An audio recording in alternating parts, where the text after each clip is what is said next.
Assalamualaikum warahmatullahi wabarakatuh. Halo teman-teman semuanya. Kembali lagi dengan saya Putri Anissa Asyura dengan NIM 2301635. Saya berasal dari Prodi Pendidikan Bahasa dan Sastra Indonesia. Baiklah teman-teman, pada kesempatan kali ini saya akan membahas dan menjelaskan mengenai supervisi pendidikan. Nah, apa sih supervisi pendidikan itu? Supervisi adalah segala bantuan dari para pemimpin sekolah yang tertuju kepada perkembangan kepemimpinan guru-guru dan personal sekolah lainnya di dalam mencapai tujuan-tujuan pendidikan. Nah, menurut Manulang pada tahun 2005 menyatakan bahwa supervisi merupakan proses untuk menerapkan pekerjaan apa yang sudah dilaksanakan, menilainya dan bila perlu mengkoreksi dengan maksud supaya pelaksanaan pekerjaan sesuai dengan rencana semula. Supervisi merupakan usaha memberi pelayanan agar guru menjadi lebih profesional dalam menjalankan tugas melayani peserta didik. Supervisi merupakan pengawasan terhadap kegiatan akademik yang berupa proses belajar mengajar, pengawasan terhadap guru dalam mengajar, pengawasan terhadap situasi yang menyebabkannya. Supervisi pendidikan menurut Ahmed Tembun adalah pembinaan ke arah perbaikan situasi pendidikan atau peningkatan mutu pendidikan. Nah, supervisi pendidikan ini memiliki beberapa tujuan. Menurut Pete Asahartian menjelaskan bahwa tujuan supervisi ialah memberikan layanan dan bantuan untuk meningkatkan kualitas mengajar guru di kelas yang pada gilirannya untuk meningkatkan kualitas belajar siswa. Dengan demikian, jelas bahwa tujuan supervisi ialah memberikan layanan dan bantuan untuk meningkatkan kualitas belajar siswa, bukan saja memperbaiki kemampuan mengajar tapi juga mengembangkan potensi kualitas guru. Nah, ada juga pendapat lain yang dikemukakan oleh Made Pidarta. Tujuan supervisi ialah yang pertama membantu menciptakan lulusan optimal dalam kuantitas dan kualitas. Yang kedua, membantu mengembangkan pribadi, kompetensi, dan sosialnya. Yang ketiga, membantu kepala sekolah mengembangkan program yang sesuai dengan kondisi masyarakat setempat. Nah, yang terakhir, ikut meningkatkan kerjasama dengan masyarakat atau komite sekolah. Dari pendapat-pendapat tersebut dapat kita simpulkan bahwa tujuan diadakannya supervisi adalah untuk mengembangkan situasi belajar mengajar yang lebih baik dengan cara membantu guru-guru dalam meningkatkan kinerjanya dalam rangka pembentukan pribadi anak secara maksimal. Nah, supervisi pendidikan ini juga memiliki fungsi. Fungsi utama supervisi pendidikan ditujukan pada perbaikan dengan meningkatkan situasi belajar mengajar. Sehubungan dengan hal tersebut, maka Pete Asertian memberikan 8 fungsi supervisi. Yang pertama yaitu mengkoordinir semua usaha sekolah. Yang kedua, memperlengkap kepemimpinan sekolah. Yang ketiga, memperluas pengalaman guru-guru. Yang keempat, menstimulasi usaha-usaha yang kreatif. Yang kelima, memberi fasilitas dan penilaian terus-menerus. Yang keenam, menganalisis situasi belajar mengajar, lalu memberikan pengetahuan dan keterampilan kepada setiap anggota staf, dan yang terakhir memberikan wawasan yang lebih luas dan terintegrasi dalam merumuskan tujuan-tujuan pendidikan dan meningkatkan kemampuan mengajar guru-guru.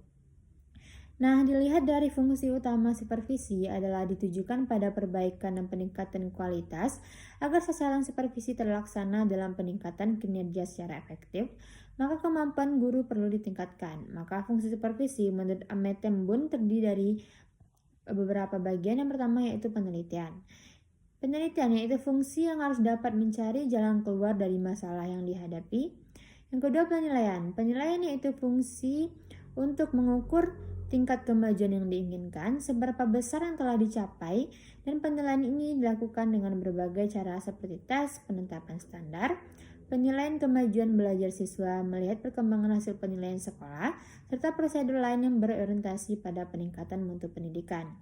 Yang ketiga, perbaikan. Fungsi perbaikan adalah sebagai usaha untuk mendorong guru, baik secara perseorangan maupun kelompok, agar mereka mau melakukan berbagai perbaikan dalam menjalankan tugas mereka. Dan fungsi terakhir yaitu pembinaan. Fungsi pembinaan merupakan salah satu usaha untuk memecahkan masalah yang sedang dihadapi, yaitu dengan melakukan pembinaan atau pelatihan kepada guru-guru tentang cara-cara baru dalam melaksanakan suatu proses pembelajaran. Nah, pembinaan ini dapat dilakukan dengan cara demonstrasi, mengajar, workshop, seminar, observasi, konferensi individual dan kelompok, serta kunjungan supervisi. Nah, ruang lingkup supervisi pendidikan, yaitu supervisi pendidikan adalah proses pembinaan dan pengembangan yang bertujuan untuk meningkatkan kualitas pendidikan. Proses ini melibatkan berbagai aspek mulai dari pengajaran hingga manajemen sekolah. Nah, ruang lingkup supervisi pendidikan sangat luas dan mencakup beberapa bidang utama. Yang pertama yaitu supervisi akademik. Fokus utama supervisi akademik adalah pada proses belajar mengajar. Kegiatan termasuk dalam supervisi akademik antara lain yaitu memastikan guru membuat rencana pembelajaran yang efektif dan sesuai dengan kurikulum dan pembelajaran di kelas, memberikan umpan balik dan membantu guru dalam meningkatkan strategi pengajaran. Yang kedua yaitu supervisi administrasi. Supervisi administrasi berkaitan dengan pengelolaan sekolah secara keseluruhan. Kegiatan yang termasuk dalam supervisi administrasi yang pertama yaitu memastikan data siswa, guru, dan sekolah dikelola dengan baik dan akurat, dan memastikan pengelolaan keuangan sekolah dilakukan secara transparan dan akuntabel. Yang ketiga yaitu supervisi kesiswaan. Supervisi kesiswaan berfokus pada pembinaan siswa, baik dalam aspek akademik maupun non-akademik. Kegiatan yang termasuk dalam supervisi kesiswaan antara lain yaitu memberikan layanan bimbingan dan konseling kepada siswa yang mengalami kesulitan belajar, masalah pribadi, atau masalah sosial, dan membimbing dan mengembangkan kegiatan ekstrakurikuler siswa. Yang keempat yaitu supervisi kepegawaian. Supervisi kepegawaian berkaitan dengan pengelolaan sumber daya manusia di sekolah. Kegiatan termasuk di dalam supervisi ini yaitu membantu dalam proses rekrutmen dan seleksi guru dan staf sekolah dan melakukan penilaian kinerja guru dan staf sekolah secara berkala. Nah, supervisi pendidikan ini memiliki beberapa prinsip. Prinsip-prinsipnya yang pertama yaitu prinsip ilmiah. Prinsip ilmiah mengandung ciri-ciri sebagai berikut, yaitu kegiatan supervisi dilaksanakan berdasarkan data objektif yang diperoleh dalam kenyataan pelaksanaan proses belajar mengajar. Yang kedua yaitu untuk memperoleh data perlu diterapkan perekaman data seperti angkat, observasi, percakapan pribadi, dan seterusnya.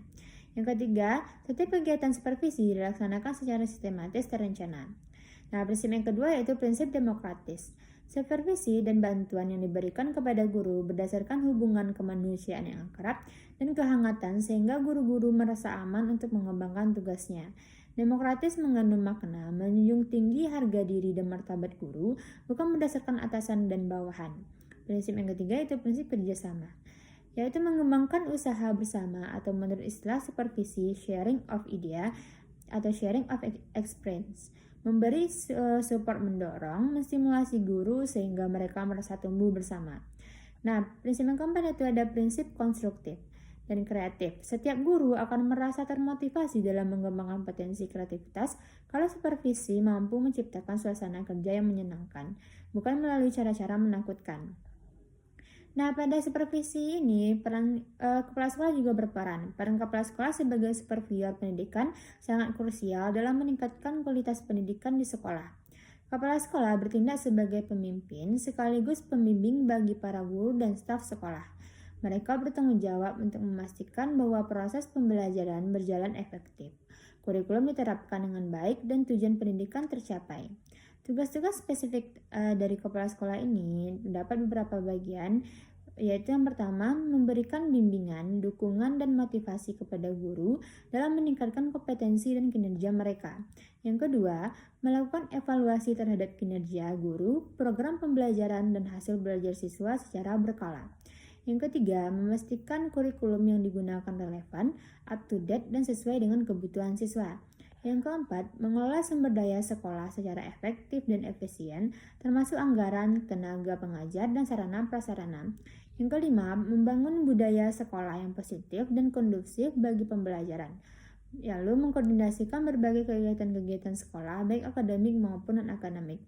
Nah, bukan guru saja yang berperan dalam supervisi pendidikan ini, tetapi kepala sekolah sangatlah berperan besar dalam tercapainya supervisi pendidikan ini.